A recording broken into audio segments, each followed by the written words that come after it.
Saga, I know that obviously a lot of offensive linemen have been added, from last year.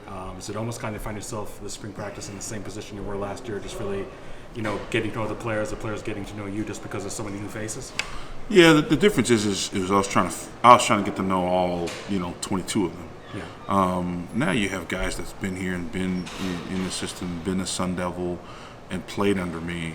You still have a good amount of guys who knows what the standards are and things like that. So it's incorporating them, the new guys with the old guys, and you got a mixture of you got high school kids, you got transfers, starting transfers, so you have a mixture of guys.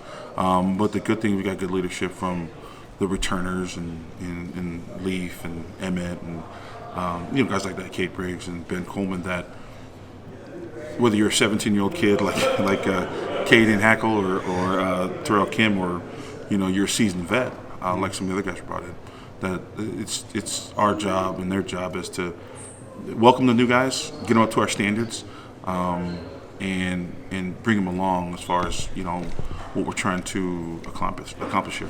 I know when Kenny did hire Marcus Aurora as a new offensive coordinator, he wasn't going to reinvent the wheel in terms of the offensive system. Do you feel there's just a lot of similarities from last year, or maybe some wrinkles that we can expect? Well, that just it's a testament to Marcus coming in and letting us keep our verbiage. Now there's going to be some wrinkles. There's going to be some new things that are they're a little bit different, but not a wholesale change. But he just allowed myself and a lot of the coaches to keep a lot of our same verbiage, so there's carryover, and that's how unselfish he is, and that's how smart he is. Right? He's able to transfer his verbiage and his offense into trying to keep what the returners have, knowledge-wise, vocabulary-wise. So it's been awesome. It's anytime there's change for whether it's position coaches, whether it's players,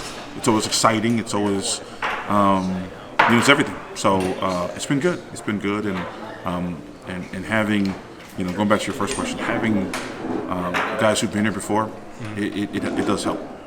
Can you really talk about adding depth to the offensive line and the defensive line too, and having those guys on the skeleton team? Just how important is it to have those guys and those bodies to go up against, so you guys are getting those live reps? Because you guys kind of missed on that last year. Yeah, when you started, the way you ended the season and you had a patchwork of really 6 old linemen that you had to play with. It's nice, when you have a full boat for spring ball coming in. It's nice. So being able to interchange guys, older guys, younger guys, and being able to match up with the young men in the D-line room, and as talented as they are, you can kind of control who matches up with who. Where last year we only had this many guys, and whoever you matched up, that's what you matched up with. But now it's more developing, where you have a young 17-year-old that doesn't need to match up with Anthony Cooper because just the skill level. But you match them and you develop them in a situation where they can develop and they can win.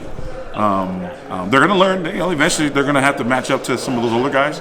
But you're at a pace where they can truly win and get some confidence in what they're trying to accomplish, their technique and things like that.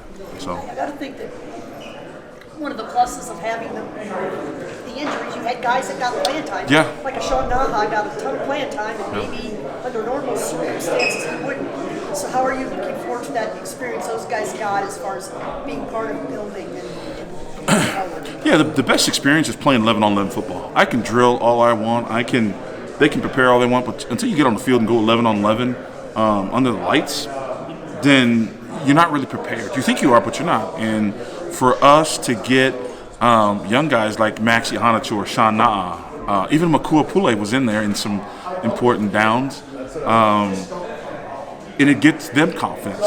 Because kids like that, now they think, shoot, I belong. And they do. They're talented. Now, they may have had to play earlier than expected, but that's the growing pains of going through your first year, going through injuries like we did in that last year. Knocking on wood, that was a freak injury. There's no excuses. Football, it happens. But for everything that went wrong, you gain, give someone else an opportunity to get in and get some experience. So, you go down the list of guys that played, like, wow. We got guys that played big downs and in big games, and so which is nice because you can see the confidence in them when we are heading out to a practice or heading out to a lift. You can see the confidence that they walk around with their chest out just a little bit more because of that experience. Have you ever seen any unit on any team ever hit like that? No, that when you're going through it, you try to be as positive as you can without trying to flinch and without trying to make it an excuse. But it was like, oh my gosh! But they didn't flinch. The kids didn't flinch. The kids on that offensive line, I thought they played their hearts out. I thought at times they played well, and their unwavering spirit just it kind of rubs everybody. And they didn't flinch and they didn't care. And it was next man up. So now I look back at it, it was like, wow, did that just happen?